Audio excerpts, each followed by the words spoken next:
ایک شخص نے حضرت ابو بکر کو گالیاں دینا شروع کر دی، حضرت ابو بکر کو برا بلا کہنا شروع کر دیا، تو حضور بھی وہاں پر کھڑے ہوئے تھے، مسکرا رہے تھے۔ حضرت ابو بکر رضی اللہ تعالی عنہ خاموش کھڑے ہوئے تھے، کچھ نہیں کہا۔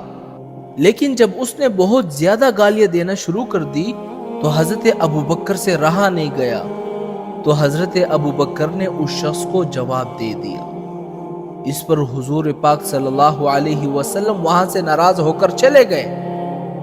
حضرت ابو بکر سے رہا نہیں گیا، حضور کی خدمت میں حاضر ہوئے، فرمایا یا رسول اللہ، وہ شخص مجھے برا بھلا کہہ رہا تھا، آپ بیٹھے رہے، سنتے رہے، مسکراتے رہے، اور جب میں نے اس کو ایک دو باتوں کا جواب دے دیا، آپ ناراض ہو کر اٹھ کر چلے گئے۔